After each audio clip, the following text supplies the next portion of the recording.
we're now going to see what power there is in formulating problems. What additional problems can we formulate given the integer programming? Well, let's add a detail to this problem.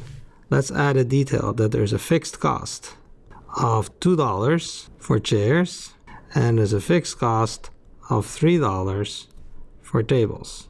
What that means is that if we make any chairs at all, we got to pay $2. So to set up the assembly line for chairs costs us $2. To set up the assembly line for tables costs us $3.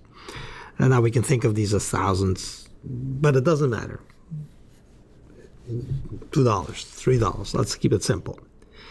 How do we handle that? We know we made the variables integer, if you recall, and we had the optimum solution to make four, I believe it was four, or maybe was it one chair and four tables? Might be better to have one table and four chairs, but whatever it turned out to be, that was the optimum solution we just saw before. But will that change now that there is an admission price for making any chairs at all or any tables at all? How do we handle this? I think there is something left over here. Well, we need a new variable, otherwise we can't move. So the first step is let. So what kind of variable do we have to introduce in order? Well, let's make it y1 is 1, chairs is greater than 0, and 0 otherwise. And y2 is if tables greater than 0 and 0 otherwise.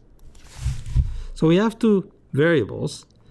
Well, in order to turn on y1, make it from 0 to 1, we got to pay the price. So we are going to have the objective function is going to have to change, and we're going to have minus 2y1 minus 3y2.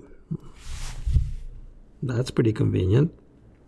But now how do we relate x1 and x2? There's got to be a relationship. Whenever you introduce variables, you have to ask yourself, is there a relationship between these variables? And there has to be a relationship between x1 and y1. What is the nature of that relationship? Well, let's think of it. If y1 is 0, then x1 has to be 0. And if y1 is 1, then x1 can be anything we like. Well, let's start thinking about that. So if x1 is less than or equal to y1, that covers the part that if y1 is 0, then x1 you can't produce any chairs.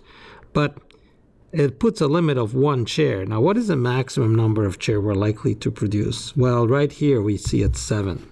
So we can put down 7y1, right? So at most, you're going to have 7.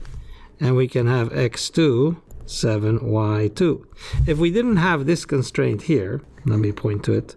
If we did not have this constraint here, then we might have to make this a very large number, like 999 or something like that. But we happen to have a constraint here which says anyway that x1 and x2 can't be greater than 7. So we might as well use that. And so say that x1 is less than or equal to 7y1 and x2 is less than or equal to 7y2. And that would seem to be correct. We have to check it by actually solving it, but it does make sure that the resources are there like we were before. It does make sure that if y1 is 0, then x1 has to be 0, and if y2 is 0, then x2 is 0, and it does not put any other, it can't be higher than 7 anyway. So now we can move forwards and see what kind of solution this is going to yield, and whether there are any surprises to be seen when we solve.